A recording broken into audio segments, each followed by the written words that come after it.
like they say, it's supposed to favor the underdog. How about CJ Baxter on this one? There's no way. Actually, there is. He is that guy. 30, 20. Someone's coming for him. Nobody's going to get him. Touchdown. Second playoff win. He had his chance to walk away a winner, but Mr. Brady wanted to win twice, and guess what happens? You lose your wife. And watch this. He slows down here just to make him miss as well. Gives him the stiffy of all stiffies. And kill 7 seconds. But a flag's on the field. The ball's loose. And it's going back the other way. It was picked up and it's taken in by DJ Hardy. Game over. Northside calls it. Live from Orlando, Florida, you're listening to The Sports Scene with Jesse Ough. Oh, eat your gumbo and call me Zion. Yep, it's me, Jesse Ough. Welcome everyone to The Sports Scene on iHeartRadio, iHeartRadio Podcast, and YouTube, presented by First Bet and Sports Fluent Media. We've got a great show for you. Our special guest is a great friend of the show. He's our show's lead iHeartRadio NFL analyst and our fantasy football correspondent. Please welcome back to the show, Rahul Natarajan, a friend of all friends here on The Sports Scene. So glad to have you with me, brother. And before we get into our top 5 sports stories for the week, I always ask Max and Alvin a trivia question. And since they're not with me this week, I got to ask you this trivia question. And this is something we're going to do or play off of in the following segment. So the question is, what is the only team in the NFL to neither host nor play in the Super Bowl? You know what? This is a complete like toss out of left field for me, but I just have a feeling it pertains to a certain person who frequents this show. That is, of course, Max Ronquillo, and so my answer is the Jacksonville Jaguars. You were so close. Incorrect, actually. Dude, it's actually way easier than you would think. No, it's the Cleveland Browns. Oh, duh. Of course. Duh. Like why wouldn't it be? Because they just need a whole lot of help. And actually, we're going to figure out who can help them in our NFL draft special here on The Sports Scene that's coming up in the next 3 segments. So you heard that right, everyone. We are doing our yearly NFL draft special here with Rahul Natarajan, but not before we get into our top 5 sports stories. So here we go. We're going to start with number 5. We're going into the NHL because the Edmonton Oilers star Connor McDavid became part of an elite group in the NHL's history by recording his 100th assist of the season. This accomplishment puts him alongside legends like Wayne Gretzky, Mario Lemieux, and Bobby Orr, and the only other players to achieve this feat. McDavid achieved this milestone despite missing games due to injury and is on track to become one of the greatest players of all time in the sport. While Gretzky holds the record with 11 seasons of 100-plus assists, McDavid's accomplishment is still historic, especially considering he's only 27 years old and has already won multiple MVP awards and scoring titles. And this was about his assists as well, so obviously he's going to be playing in the NHL for quite a few more years. We're going to watch his career with great interest. So a lot more NHL coming up in the next few weeks. Harper Harrison, our iHeartRadio NHL analyst, will be on the show, as well as our Sports Fluent Media NHL analyst will be joining the show as well to talk about the Stanley Cup playoffs coming up in just a couple of weeks here. All right, our number 4 sports story. Blake Griffin, a veteran NBA forward with 13 seasons under his belt, announced his retirement from basketball earlier this week. Despite multiple injuries throughout his career, Griffin expressed gratitude in his final post on Instagram about his retirement for all of the experiences, both good, where he won awards. He got so many wins in his career, all of the dunks and the bad, which included the losses, the surgeries, and mainly the haters as well. He was drafted number 1 overall by the Clippers in 2009, and he went on to become a 6-time All-Star and enjoyed a stint as the league's top rookie in 2011. Though injuries limited him later in his career, Griffin was a dominant force in his prime, averaging double-doubles in points and rebounds on multiple occasions. He's also remembered for his thunderous dunks, including the iconic 2011 contest victory where he jumped over a car. So Blake Griffin, interestingly enough, is the first NBA player that I can really remember the beginning of his career and the end of his career. Obviously, I started watching basketball when LeBron got in the league in 2003, and everyone watched his career with great care. But, Blake Griffin is actually when I was a full-blown NBA fan. 13 seasons, not that long ago. And that's when the Clippers were known as Lob City. And it's really sad to see guys like this where I can just actually remember their entire careers. And he's going away. And I'm really hoping that LeBron can play forever and Steph can play forever and Kevin Durant can play forever. But, with these guys and the mortality that comes with these sports, it's going to be a sad thing to see the next couple of years. Guys are going to keep stepping away from the game. And that's the reality of the situation. So appreciate everyone while they're in the league, y'all, is what I said all that to say. Anyways, let's get into our number 3 sports story. We're going to do some women's basketball stuff for you real quick because women's basketball is surging in popularity with record viewership numbers across the board. The 2024 WNBA draft set a record with 2.45 million viewers, shattering the previous record of 600,000 set in 2004. That's when Diana Taurasi was drafted, actually. This follows the record-breaking NCAA championship, which drew 18.7 million viewers, the most ever for a women's basketball game and the most for any basketball game since 2019. They beat the men's NCAA championship. Players like Rickea Jackson and Cameron Brink see this as a sign of a generational class entering the WNBA, and the league's largest television audience in over 2 decades suggests the sport is on a strong upward trajectory. Remember, Golden State is going to have a WNBA team in the Bay Area starting next year, which obviously we will become fans of here on the sports scene because we're all about our Bay Area sports. Minus right now, I guess I'm a LA Sparks fan because Golden State doesn't have a team yet, but that'll change. I'm going to have to leave LA. I'm taking my talents to the Bay Area, Rahul. All right, let's get into our number 2 sports story. Scottie Scheffler won his second Masters title in 3 years at Augusta National. That's right, everyone. We're talking some golf real quick in case you don't know what I'm talking about, but you should know unless you live under a rock. Scottie Scheffler dominated the second 9 on Sunday, pulling away from the field after a 4-way tie at the top early in the round. This win solidifies Scheffler's place as the current best golfer in the world, although he lacks the fan connection of some players, which is the one little dink that people have on his resume. The tournament was overshadowed, though, by the ongoing rift between the PGA Tour and breakaway Live Golf Tour run by the Saudis. While players from both tours competed, fans are eager to see them reunited. Tiger Woods hinted at some progress towards a resolution being made, and of course, only Tiger is going to be the one to be able to get that done.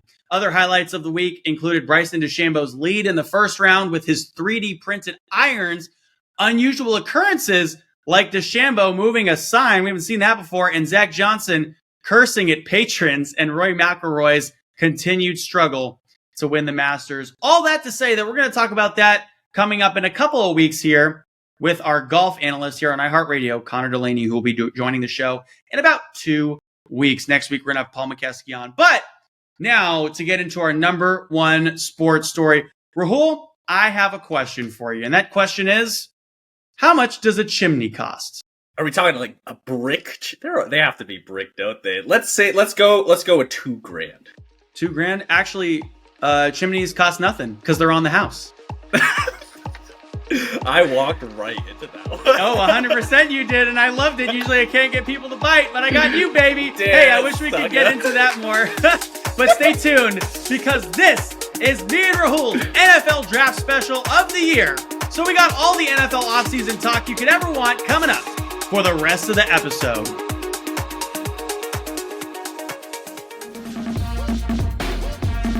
Hey everyone, welcome back to the sports scene for our second segment. Rahul and I are doing our NFL Draft Special of the year.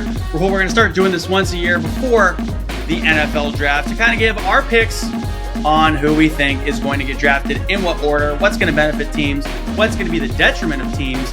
But we're now days away from the 2024 NFL Draft, and 13 prospects have accepted invitations to attend round 1 in Detroit on April 25th already. We have a pretty good idea who's going to the Bears at the number 1 pick, but the top picks could get a little wild after that, including potential trade-ups on the board for quarterbacks. one important thing to note for our little mock draft that we're about to do is Rahul and I are kind of basing our picks on a combination of what we think each team will do and what we would do if we were the general manager of the 32 teams. So that kind of goes into our rankings. Anyways, Rahul, let's get into this. I want to get into the top 10 picks of who we think is going to get taken in the NFL draft this year. So obviously the Chicago Bears own the number 1 pick in the draft via Carolina being the last seed in the entire league last year. So the Carolina Panthers are going to absolutely have another horrible year, and I feel really bad for Bryce Young. But the Chicago Bears, with the number 1 pick, we think is going to take Caleb Williams, correct? He's the no-brainer pick. He is the best quarterback in this class, and the Bears need a franchise passer to build around. Apparently, it wasn't Justin Fields. Yeah, I think you said it all there. We might as well start too with our exercise here, because number 1, the pick may as well already be in. It will be Caleb Williams as the QB1 for the Bears. And just really quickly, I mean, you've probably heard of Caleb Williams if you're listening to the show. Phenomenal God, I hope prospect. So. Yeah. Otherwise, did you mean to come on here? You shouldn't be listening to the show if you don't know who it is. People drop generational all the time. I drop generational all the time. I don't want to say he's a generational prospect because, I'm not a professional QB scout. I am not qualified to make such a claim. But what I will say is Caleb Williams is an elite QB prospect. Any team, I mean, there are probably 6 or 7 teams that wouldn't rather have Caleb Williams as their quarterback heading into the next year, not to mention on a rookie deal. And the last point I want to make is Caleb Williams is potentially heading in to the best ever set up for a first overall pick. Yeah, as you said, this isn't even the Bears' own pick. They actually finished, I believe it was 7-10. They have the 9th overall pick is theirs. Yep. Not phenomenal, but they really picked up in the second half of the year, trading their second away for Montez Sweat. The defense stepped up. They got a few key signings on both sides of the ball in free agency. One of the biggest moves was Keenan Allen coming over from the Chargers for a 4th round pick. That gives Caleb Williams DJ Moore and Keenan Allen as his primary weapons right off the bat. You kind of touched on Bryce Young there. Who did he have as his wide receivers? There was old man Thielen, who quietly put up 1,000 yards.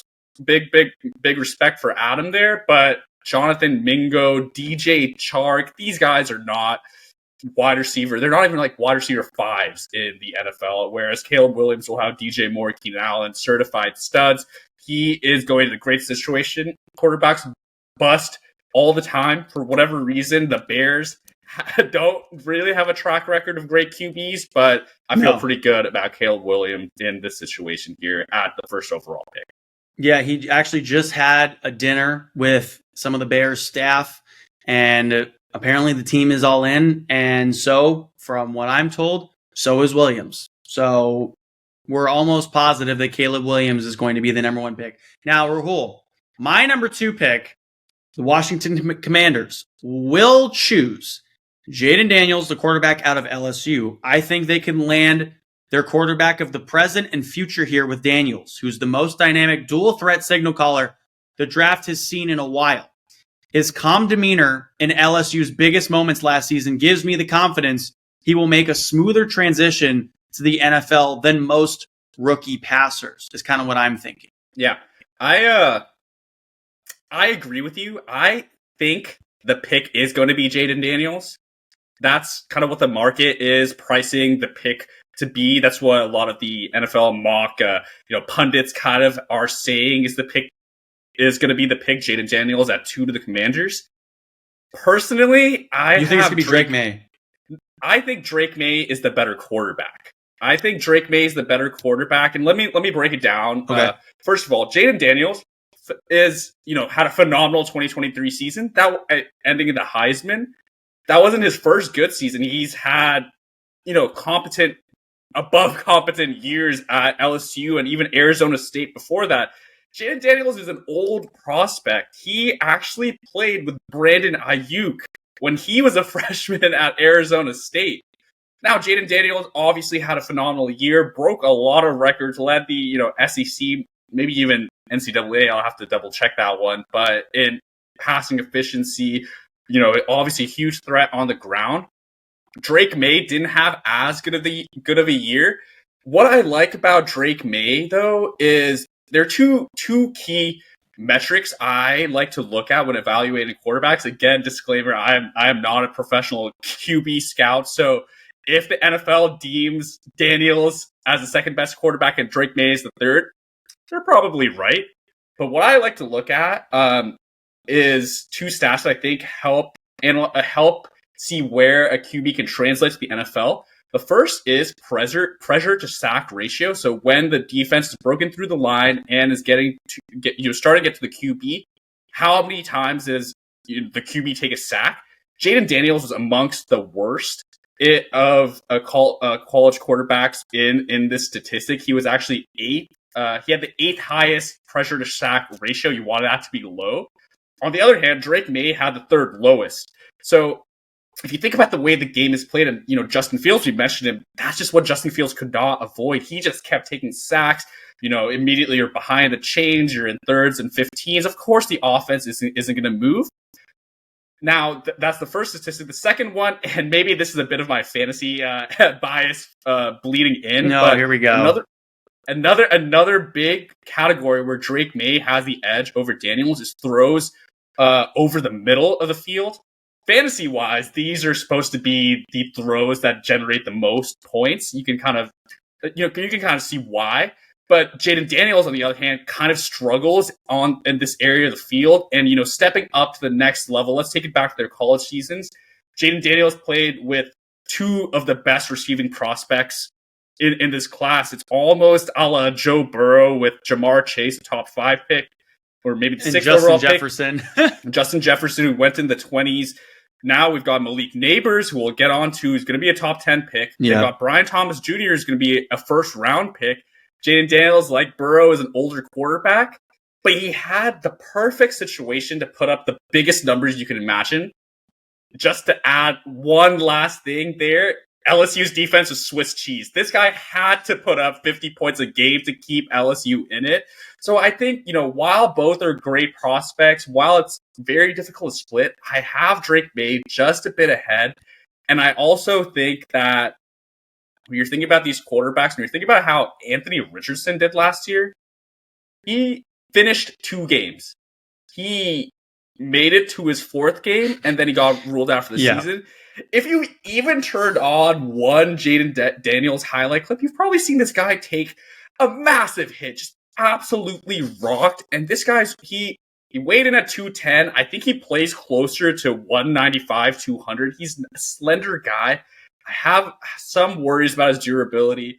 Kind of yapped a bit at the end there, but for all those reasons, I have May ahead in my rankings. Going back to it, I agree with you. Daniels, I think, will be picked at 2. And we'll get on to the Patriots. There's a little more discussion to be had, but I think Patriots will go with Drake May at 3. I would absolutely agree with you there. I know May is still growing as a passer, particularly in his consistency processing from the pocket. And when you stack him up next to Daniels, May's strengths right now, based on what I've heard from you, are stronger and his weaknesses are similar. So this is more of a preference decision at number 2 for Adam Peters in the Washington front office. For a lot of people, it's May at quarterback number 2. For some people, it's Jaden Daniels. So sorry to interrupt you there, but no worries. If I could, again, go back, put on my fantasy lens. If I'm drafting in a fantasy league, I'm 100% smashing Jaden Daniels over Drake May. Potentially over him? Caleb Williams.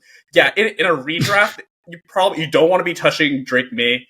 Caleb Williams, questionable. He's got some great weapons.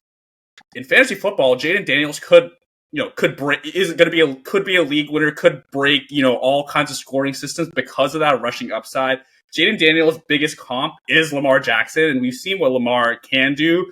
Jaden Daniels, if anything, is more prone to taking off and scrambling. He doesn't get through all of his reads all the time, but for fantasy, that could just be a gold mine. All right, so the number 3 pick is owned by the New England Patriots. If I'm New England, I'm trying to get out of this pick. However, we all know Robert Kraft wants a quarterback, one he can market, and it doesn't seem like he's going to be willing to wait. So even if they have several needs at other positions, taking May secures their future at the NFL's most important position. What do you think? Yeah. It's going to come down to what the scouts inside the building think. They may have Drake May as their QB2. They may have him. Maybe they have him as their QB1. But the point is, if they don't have their QB3, whoever falls to them at 3 as, worthy of an elite selection, the incentive there to trade back is so huge with the demand for QB in the NFL. And more importantly, the state of the Patriots roster. This could potentially be a 101 in the 2025 draft kind of roster. It is bereft of talent. Obviously, huge regime change. Sometimes that can spark, some life back into a franchise that's really struggled to find themselves after Tom Brady.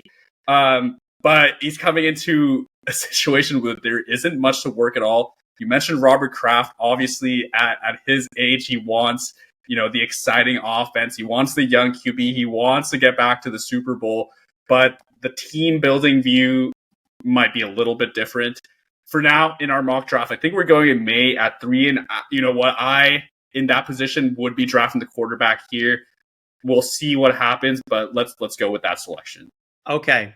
Now everything kind of gets a curveball thrown at you, all right? Because we all know that the top 3 picks in some specific order are going to be Caleb Williams, Jaden Daniels, and Drake May. Right. In some sort of randomized combination, probably the one we just said with Caleb Williams being the first pick in the draft. Now, with the 4th pick that is owned by the Arizona Cardinals, 2 things can happen, Rahul.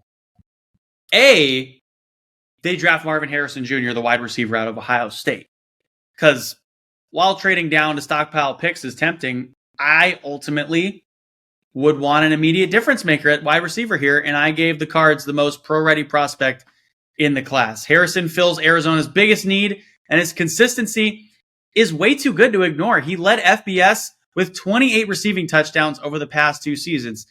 Now, the other thing I could see happening here is that the Minnesota Vikings trade up with Arizona, and we see 4 quarterbacks go in the top 4 picks in this draft, and the Minnesota Vikings select the quarterback out of Michigan, a reigning national champion, J.J. McCarthy.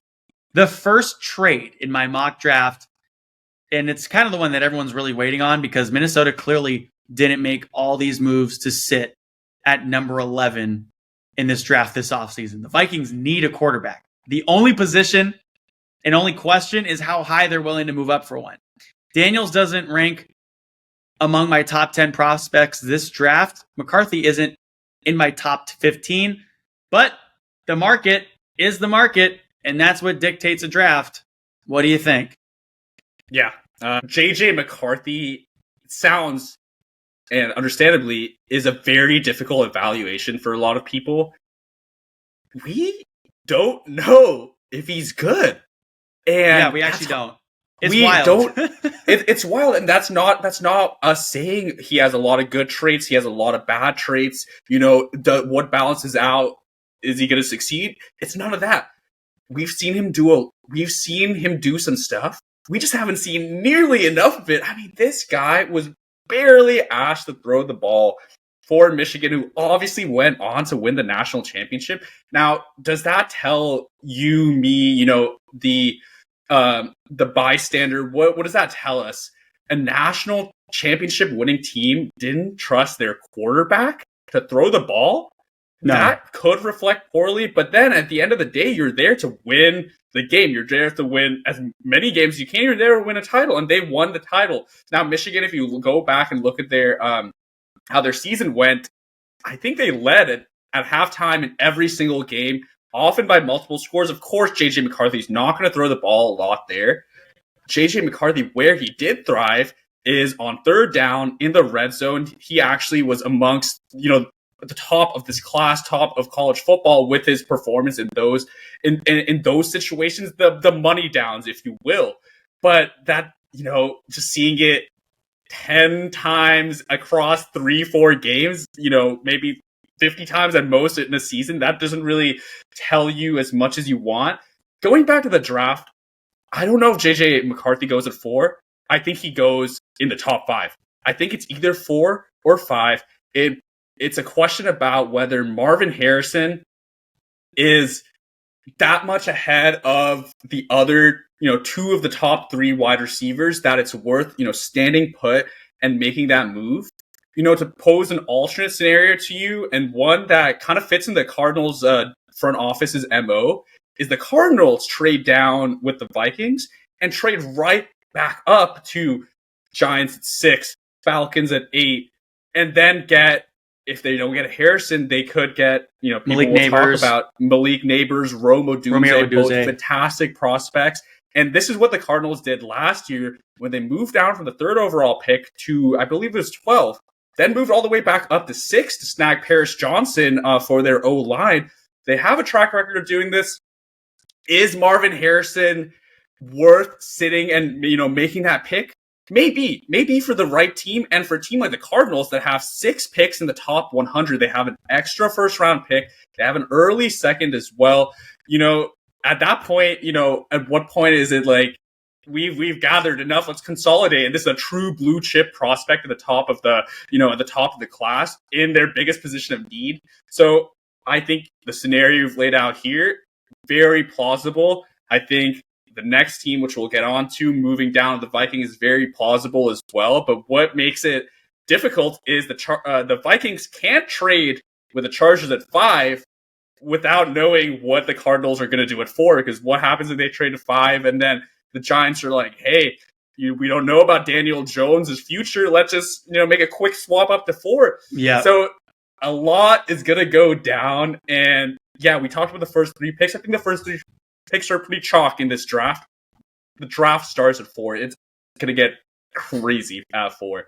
But yeah, I see the scenario you proposed. JJ McCarthy traded up by the Vikings to 4. I can easily see that happen. Yeah, okay. So then number 5, obviously, if JJ McCarthy is taken with the number 4 pick, I think, and okay, hear me out. We know Jim Harbaugh is a quarterback whisperer, right? So it's not like he needs a star wide receiver or anything to make his quarterback look good. He's just been that way his entire career. He's been able to make something out of nothing if you're a quarterback. So he doesn't need a star receiver. But wouldn't it be the craziest, triple 80 of all time if he had been talking this highly of JJ McCarthy just to make 4 quarterbacks go in the draft, so that way he could draft Marvin Harrison Jr. at 5, who's going to be way cheaper than Keenan Allen, who we just let go for, and he traded a 4th round pick for? Wouldn't that just be so genius to just talk about this quarterback so much to make 4 quarterbacks go in the draft before you have the 5th pick in the draft? I think that would be crazy. That being said, I don't think that happens. I know Jim Harbaugh knows his team needs a lot more than just a wide receiver, and they got to shore up that front line. So they might trade back, I think. And I think Atlanta comes forward and they go and get Marvin Harrison Jr., wide receiver out of Ohio State. And Atlanta trades their number 8 pick, the 43, and a 2025 mid-round pick to the Chargers for the number 5. So the Falcons got off the pot and spent big to pair an experienced and aging Kirk Cousins with a young, talented roster. Why not be aggressive here and get Cousins, the best non-quarterback in the draft? What do you think? Yeah, a lot went on there. Just to touch on the Chargers first, if it plays out like that, Harbaugh is playing chess while the rest of the league is playing checkers. This guy has called JJ McCarthy the best quarterback in the class, and if it's all to get a former foe, this is a guy that he's seen from the front lines for the last Big Ten rival. Exactly. Marvin Harrison with Justin Herbert would be a dream. That'd be amazing. That's what we all want. But this is also why I kind of thought that the Chargers are more likely to be that trade back partner. Yeah. Because we know what Harbaugh is like. We know the game he wants to play, and we know this is a great class for offensive tackles. So let's if in this parallel scenario you're trading the Vikings for 11 and 23, you can easily get one of the top linemen in this class and get another wide receiver.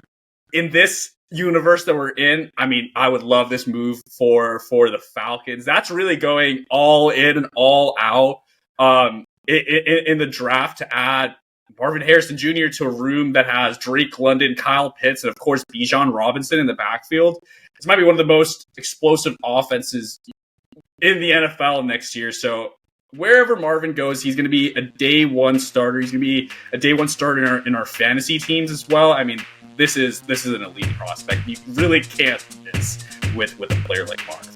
We're going to pause our mock draft right there after the top 5 picks to take a commercial break. But don't worry, Rahul and I will be back for the next 5 picks in the top 10 coming up after this.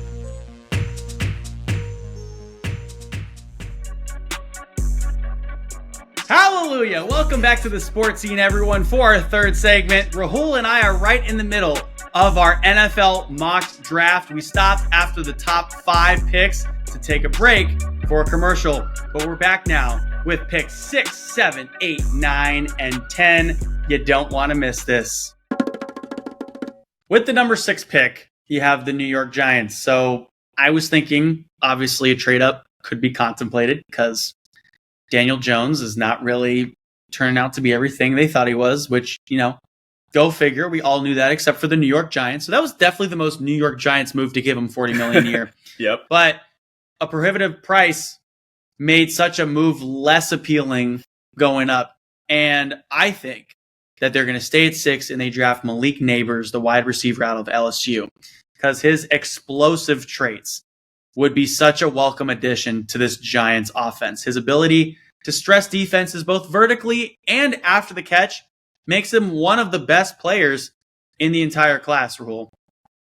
Yeah. I mean, if you read too much into big media, they will tell you that Marvin Harrison Jr. is unquestionably the best receiver in this class, one of the best prospects to come out. And that is true in a certain light, but for me, Malik Nabers is right up there. I think at most you call them close. 1A, you call them 1B. I mean, Marvin Harrison Jr. and Rome Odunze, the wide receiver 3, they're more of your prototypical old school X's, your alphas, the ball winners, the guy who's going to win the jump ball. Both of them run, complete route trees, can win down the field, contested catch situations.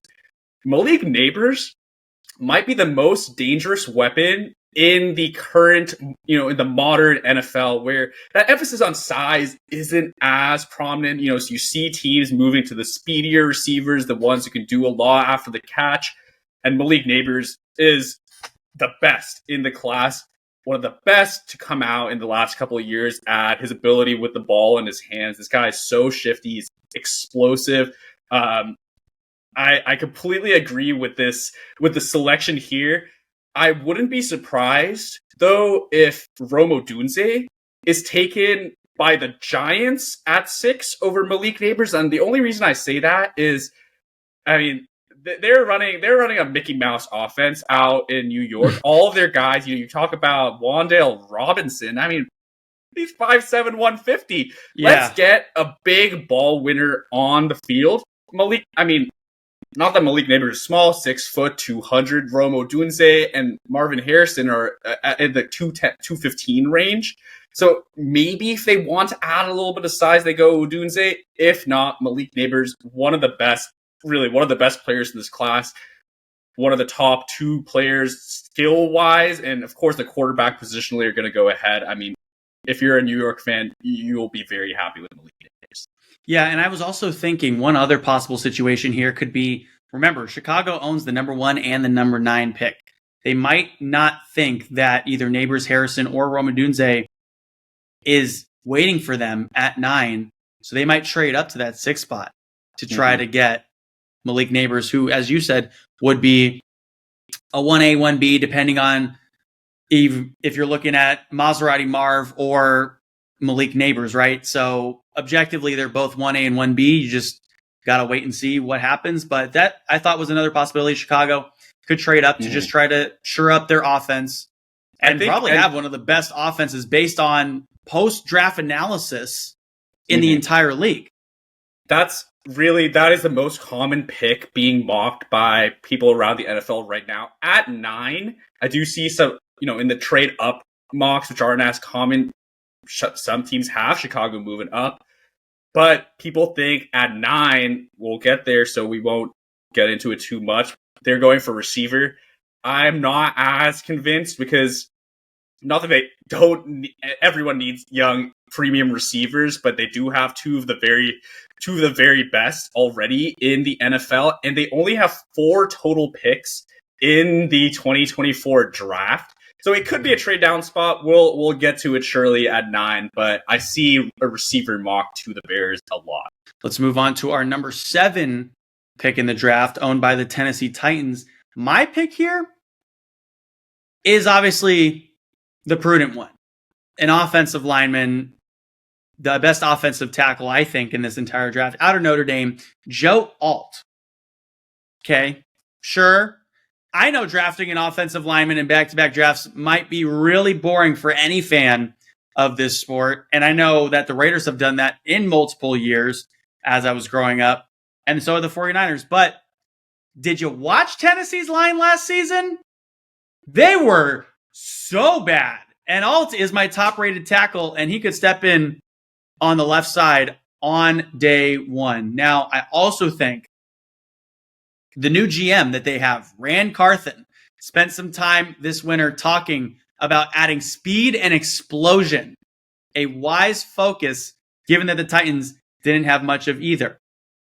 I also think Rome Odunze is too good to pass on here if he's still available. So I think that they're going to go with one of those 2 options. What do you think? Yeah, I mean, you said it all. The prudent option is you got to get that offensive tackle, and especially at left tackle where they have, kids.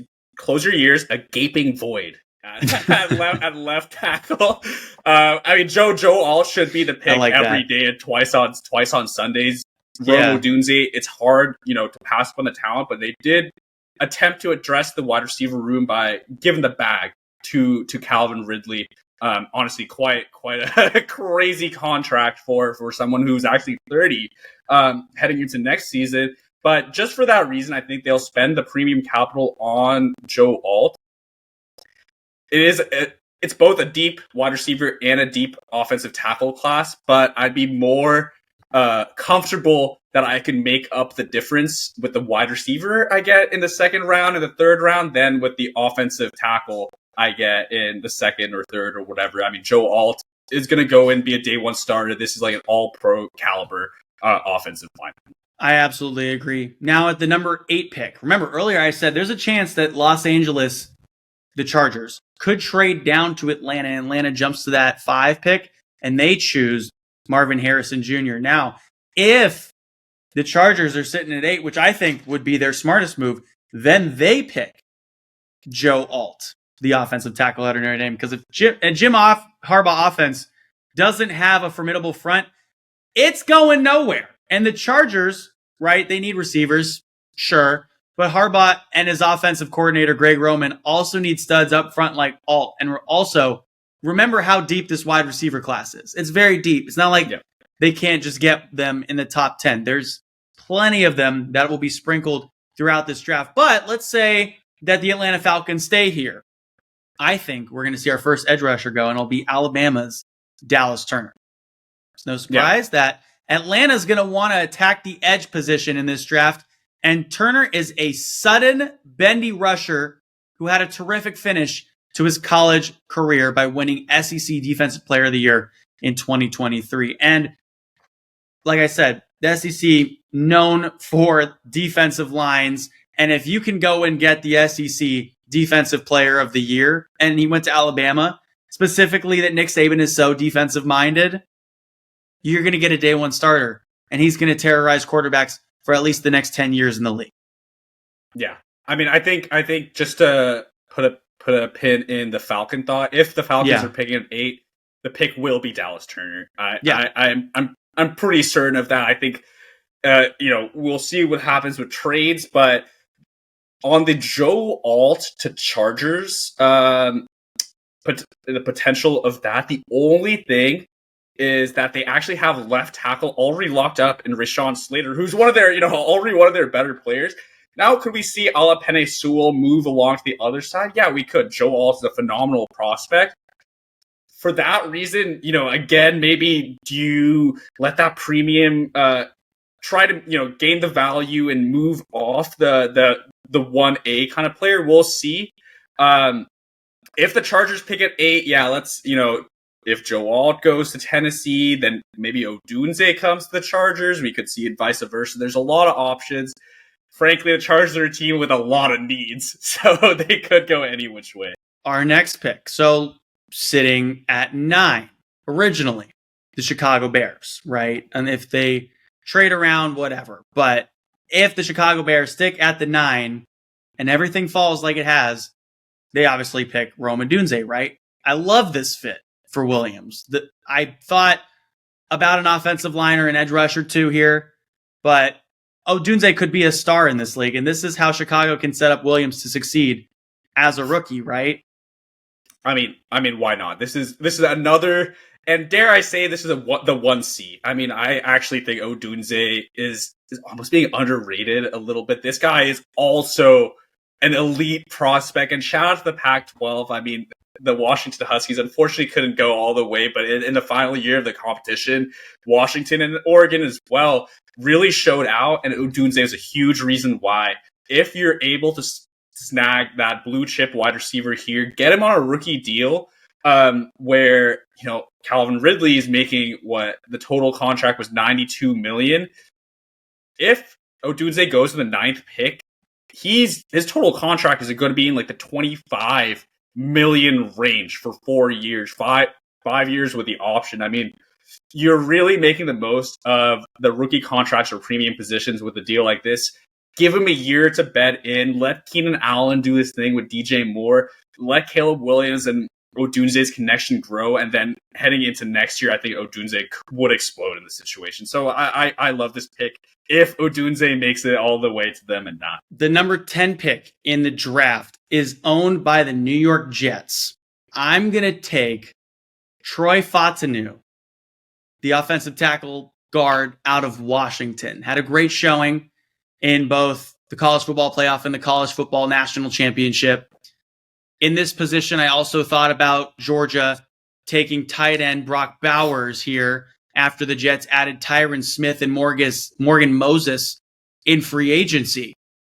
But I wound up landing on Fautanu because of his versatility to potentially play 4 different spots along the offensive line. And it's not very often where you can get a guy like that who can play on the line day one and in 4 different positions. He's a versatile offensive lineman, one that can play, like I said, day one, and he doesn't necessarily need too many reps in order to be able to just start in there. He did a great job, like I said, in the playoffs, protecting his quarterback. Yeah. The Jets are an interesting mock. I think you kind of hit the nail on the head with the 2 directions they'd go: offensive tackle, or Brock Bowers has suddenly become the common name to pencil in there at 10.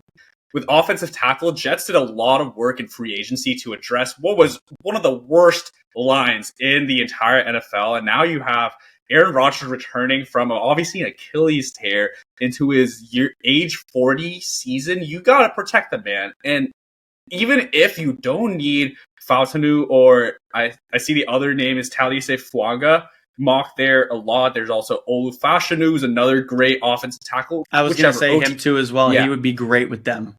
OT2, whoever it is, would still be a great addition, just with the general quality of offensive line play in the NFL. Questions about getting a new offensive lineman, free agency, and a new contract, aging, might not hit the ground running. Again, might be the prudent pick.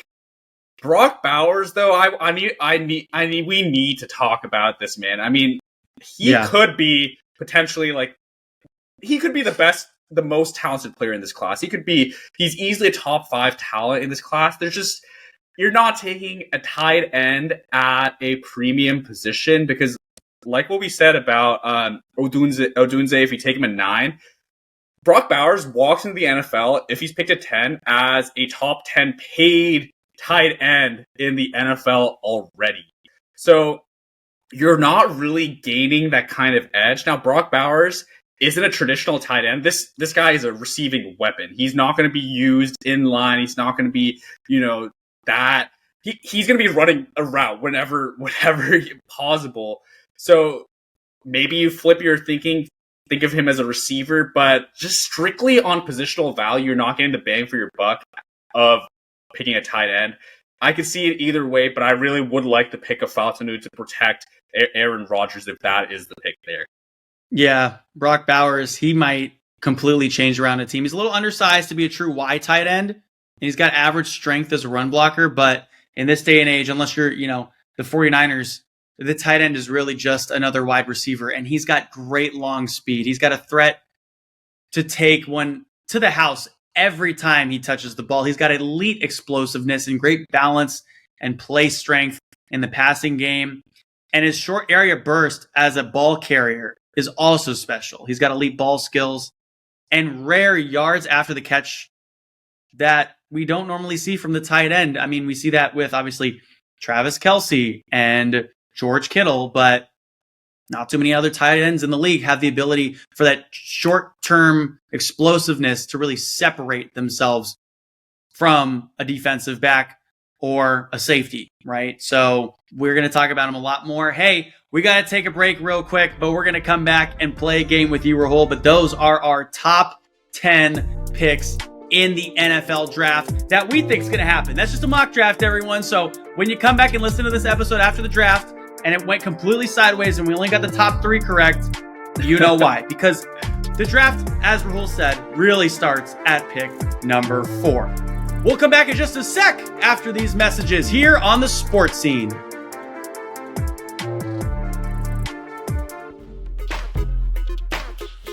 Welcome back to the Sports Scene, everyone, for our final segment. Rahul and I are going to play Take It or Leave It. Rahul Natarajan are not only our fantasy football iHeartRadio insider, but our NFL analyst here on the Sports Scene. Rahul, so good to have you with me as always. I always enjoy our talks about the NFL and fantasy. This is the first time we're actually not really talking about fantasy on this show, and we're just mainly talking the X's and O's of a draft and in football. And I want to talk about the draft even more because this is our NFL draft special. If you missed the first 2 segments of it, you can rewind it on Spotify. You can rewind it on iHeart. You can rewind it on YouTube.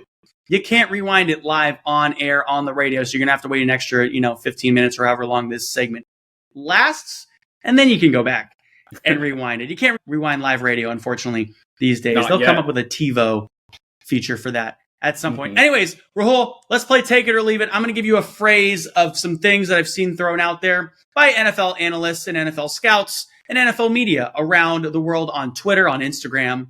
I don't do TikTok. I will never do TikTok, so not even on TikTok, but on those other sources that I see, Facebook as well. We're going to talk about what some of these people are saying and whether we agree, and we're going to take those opinions and as facts for ourselves, or if we're going to leave it. All right, so here we go. The first one, take it or leave it. The steal in the NFL draft will be Brock Bowers, the tight end out of Georgia. That's so funny. I will take it because that's the steal. You did it? Dude, I got you. I had go this one. And, catching up on the last segment, if he goes at 10, that's tough to call him a true steal with what we talked about, the positional value and the contracts, taking a tight end that early. But I could easily see him falling. And if he goes to like a Bengals at 18, Joe Burrow, Jamar Chase, T. Higgins, Brock Bowers, man, that would be insane. Like I said, this guy really is amongst the top 5, top 3 talents in this class, and positional value is going to put the QBs, the wide receivers, the tackles above him wherever he does go, and we could see him fall for those reasons. I think he's going to be a tremendous value. He's going to be a day one difference maker the way this guy plays the game. I was also thinking, I know Tony Freiermuth or Pat Freiermuth is also a really good tight end, but if you had a chance to go get a Brock Bowers as the Pittsburgh Steelers, who now have, a little uncertainty at the quarterback position right now. You have 2 quarterbacks on staff that are very capable of playing in Russell Wilson and Justin Fields. But what if you went to go get them Brock Bowers? That could be something, man, right?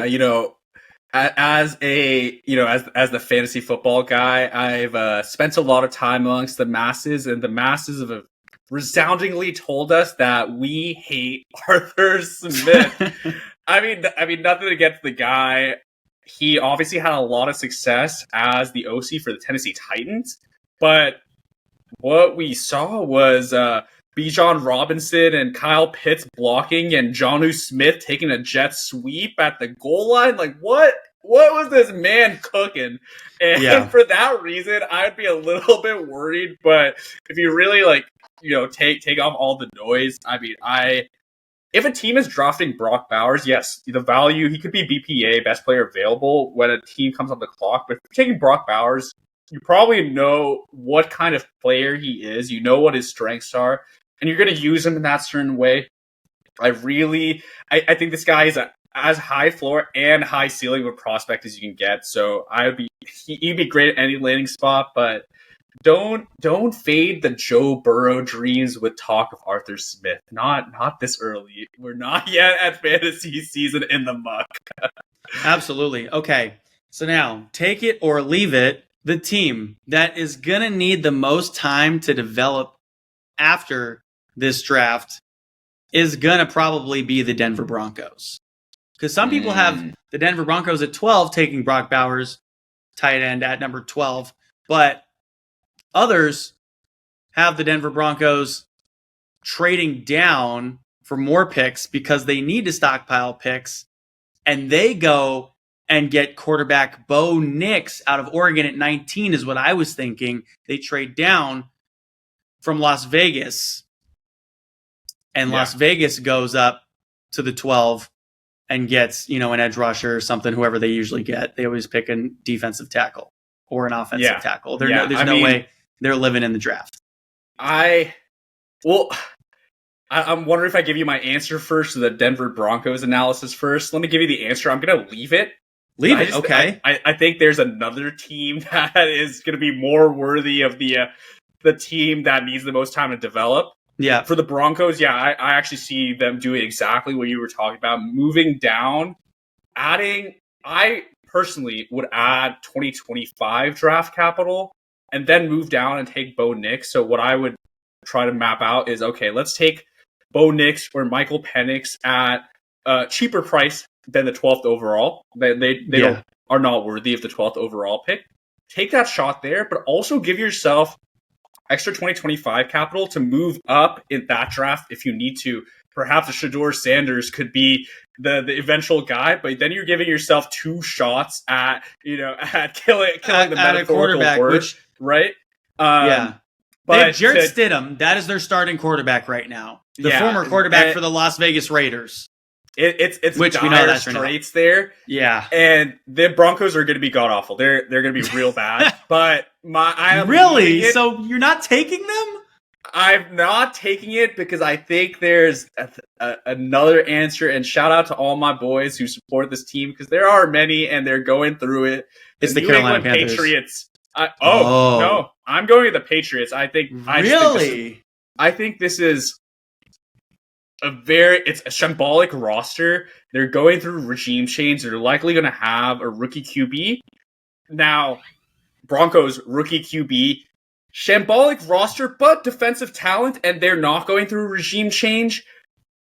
Panthers, we don't know if Bryce Young is good. Their roster is not great. He's Dave Canales is a new QB. Yeah, they're all in that, the shit zone, right? But I'm gonna go with the Patriots as my answer, though another man, and maybe me 5 out of 10 times, might have taken you up on the Broncos there. Wow. I actually can't believe you said the Patriots. Like, we're really feeling bad for the Patriots these days. We're not feeling bad. We're not feeling bad. I think though they have a second round pick. They have pick number 34. So what is that? The second pick in the third round or the second round? I think they're going to take a wide receiver there, Keon Coleman out of Florida State.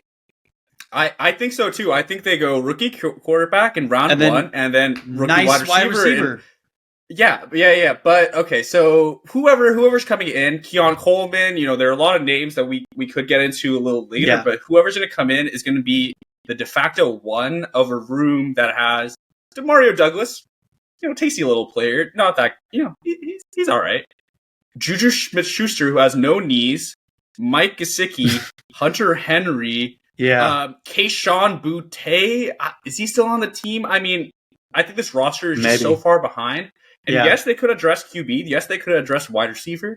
What are you going to do about the offensive line there, which is also god-awful? There's no talent on the offensive side of the ball. And Patriots, even, Belichick, did the game pass him by? It's not for me to say, but what he could still do was organize a great defense. Now, without that edge, we will see. And the last thing about the Patriots for me is they're in a division with Josh Allen, the Miami Dolphins, and then Aaron Rodgers, and one of the best defenses in the NFL. So I just think it's going to be very difficult to see where those wins are going to come. Yeah. Okay. So the team, take it or leave it, the team that will improve the most immediately after the draft. I know you're thinking, and everyone's probably thinking, okay, obviously this is going to be the Chicago Bears. But they're already set up to win now based on all the people you mentioned earlier. It's just Justin Fields wasn't going to be able to get it done. So obviously Caleb Williams comes in and vaults that team. I think the team that will improve the most from where they're at right now, which is probably horse crap, to where they are after the draft, I honestly think it's going to be the LA Chargers. I think Jim Harbaugh has a great draft, and he knows what this team's going to need. Obviously, on paper right now, it doesn't look like much because they got rid of all their wide receivers. I guess Khalil Mack and Joey Bosa are shored up again on the defensive line. Took a little bit of a pay cut. They converted more of their salary to a signing bonus, but at the end of the day, they're just cutting cap space in order to be able to sign people later on. And I think Jim Harbaugh in this draft leaves his team the most improved, not the best, but the most improved from the draft. Take it or leave it. I'm going to take it. Oh, yeah, baby. I'm going to take it. And that's not the team I had in mind. But who did you have? Their neighbor in the draft, the Arizona Cardinals. Yeah, but, okay. When as you talked about the Chargers, the similarities stuck out to me. I was going to go with the Cardinals because they have a QB in place, whether or not, whatever you think about Kyler Murray. I mean, dude, if another Call of Duty comes out, they're screwed. He's done when the double XP weekend hits. Yeah, we know that. But the thing is, Kyler Murray was coming off an ACL tear. Logic dictates that he gets better. Okay, yeah. There's no logic with that draft team. One of the best receivers in this class. We gave them we didn't give them Marvin Harrison. They moved down. I gave them either Marvin Harrison or they trade down. Yeah. Well, they could get Marvin Harrison, or they're going to stack their team up. They have 6 picks in the top 100. Yeah. It's 3 in the top 40. But I like the Chargers call just because of the Jim Harbaugh pedigree. Now, going to the similarities, Justin Herbert was great to start the year, then lost all of his weapons and then got injured. So Justin Herbert's coming back. Now they're going to bring their style of play, run heavy, control the ball, suffocating defense. So I do like that selection. I will take it. I think we have a couple of these teams that are in the same kind of zone and build, and they would be great candidates to be the most improved. So I will take the Chargers there. Yeah, don't forget about Joshua Palmer, wide receiver 1. Hey, man, on that team. Something you never thought you'd say, huh? I'm still a Quentin John. No, I couldn't even say it. Oh, jeez. I was going to say, whoa. You're wild for that one, bro. Okay. Take it or leave it, Rahul. The wide receiver class is more robust in this draft than the offensive tackles in this class. What do you define more robust? There's more day one starters in the wide receiver group in this class than offensive tackles. Man, that's... Take it or leave it. Leave it. Really? I just think the state of offensive line play in the NFL last season was so poor that there are going to be a lot more day one starters. I also think the top end of the offensive tackle class is a little bit deeper. Not the whole class, but I think, let's say the top 5, top 6 offensive linemen are honestly all Pro Bowl, at least Pro Bowl caliber, day one starting prospects. I can't say that about every single of the top 6, 8, whatever wide receivers. We know the top 3 are like bulletproof. But if I'm comparing, let's say, Brian Thomas Jr. or Xavier Worthy to Olu Fashanu or I don't know, whoever ends up being the OT5 in this class, I'm probably going to lean with the offensive tackles. So for that reason, I'm going to leave it. Both great. Both will fill a lot of holes in rosters in the NFL. I like what you had to say there. I had 5 offensive tackles going in the top 20. I got 4 wide receivers. Exactly. Yeah. Just it's hard. Depth wise. I mean, obviously as a fantasy, a dynasty guy, I could probably go 20, 25 deep on wide receivers. Yeah. But what I can say for offensive tackles is you're going to be very happy with any of the ones you get in the first round, and you're not going to have to take them in the top 10 just because those other picks get pushed up a little bit more. Yeah, I agree. Okay, Rahul, one of my last questions for you. Take it or leave it. The Arizona Cardinals in this draft will address what their team needs the most. Not is the best pick in the draft, because obviously the best pick in the draft is the number 1 pick and you get Caleb Williams. But the pick that addresses their team's need the most is the Arizona Cardinals if they get Marvin Harrison Jr. or someone like that. I'm take it or leave it. The wording, but yes, if my understanding of the English language is correct, I will take it. Okay. What is your understanding of what I asked? Will the Cardinals address their biggest position of need? Yes. And I think, yes, they will. Yes. They will address wide receiver, their biggest position of need. That is their biggest need. We all know. Yeah. That's what I'm saying. Their biggest need is a wide receiver. Yeah. To put it as simply as I can, no wide receivers hit 600 receiving yards last year. Yeah. Which, just for an NFL franchise not to get to 600, Trey McBride, fantastic player. Honestly, I love a bit of Trey McBride for me, but he had 825. He's a tight end, right? So he's not going to be doing a lot of the stuff you need your wide receivers to do. They just did not have the guys to do it. Now, we're not willing to pay running backs.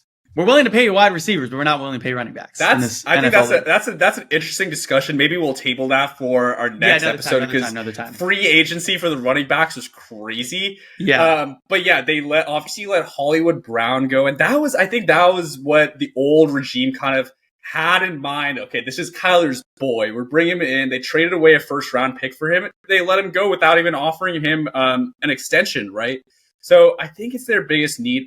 Rondale Moore also left.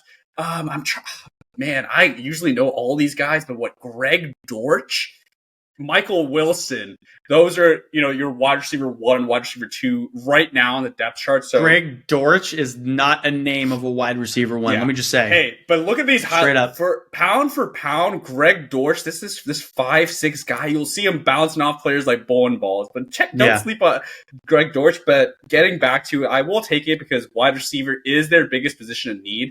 The roster needs a lot of work, but you can't win in the modern NFL without that true wide receiver 1, and it's right there for them at the top of the draft. Rahul, not a take it or leave it question, but just wrapping up the segment here. Are there any teams' needs that we didn't necessarily address in our NFL draft special here? Yeah, that you can think of? Yeah. I mean, your final there thoughts? are a few to go into, but the point that I want to leave everyone here with, why I'm so excited as someone who, obviously plays a lot of fantasy football, is if you think of the great quarterbacks across the NFL right now, chances are they need a wide receiver. So let's just go down. Patrick Mahomes needs a wide receiver.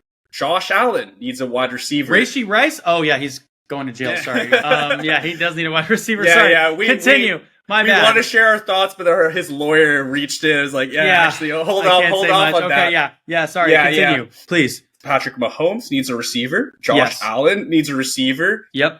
Justin Herbert needs 2 receivers. Kyler Murray needs 2 receivers. Yep. Trevor Lawrence needs a receiver. Aaron Rodgers needs a receiver. Lamar Jackson needs a receiver. Yep. I'm not just naming. Zay Flowers isn't the wide receiver number 1 you would want. I like Zay Flowers. Mark Andrews returning. I don't think Rashad Bateman is the guy. Is kind of more. Yeah. They could use another receiving weapon, and just the fact that I went through 7 or 8 teams there, and all of them have like franchise quarterbacks, right? Why this? I'm so excited for this draft. Is there potential for a great wide receiver class to hit great fits and contribute for fantasy, and that makes someone like me very excited. I hope you're as excited as I am. But I think this class, you're going to see a lot of wide receivers called. There are going to be a lot of names added to fantasy, and we'll definitely be here to guide you through the 1, 2, and 2 not draft. But there are going to be a lot that we're really going to be looking out for. Hey, Rahul, enjoy the draft, and I will see you in a couple weeks. Hopefully, we gotta catch up on everything we just talked about in this episode, and I want to go into where guys went, and we want to definitely talk about what we think went right and what we think went wrong in the draft. All right? I'm ready for us to be proven completely wrong, but Jesse, thank you so much for we will be. We certainly will be. But Jesse, thank you for having me on. It's always great to be on the sports scene. Had a blast with you. Hopefully with Max next time. If I could shamelessly plug myself for a sec, you can find me. I was going to say. Yeah, Go you ahead. can find me on Twitter at nrahul11. I do podcasts every other Thursday at this point. It's called the Fantasy Assessment, hosted on Going for 2 Live, which has a lot of great content that you guys should check out. I'm kind of ramping stuff up more. I actually have 2 more podcasts scheduled this week, and then I'm also hopping on a draft live stream on Thursday, so do come and hang out with us at Going for 2 Live for the NFL draft. But that's all to say, kind of ramping back up as the year goes by and we're in the off season, but with our eyes set for week 1, months away, but we're always playing for week 1. So thank you for having me on. I had a blast, Jesse. Hey, football's year-round, Rahul. Don't you ever forget it. Hey, I appreciate you joining the show with me, brother. It was truly an honor, as always, to have you on. Always a good friend, and a good friend just of me and Max to have on the show as well. Sir. It's just always good catching up with you. So enjoy all of the off-season madness that the NFL draft has to offer. And hey, thank you all for tuning into the show on iHeartRadio and iHeartRadio Podcast and YouTube.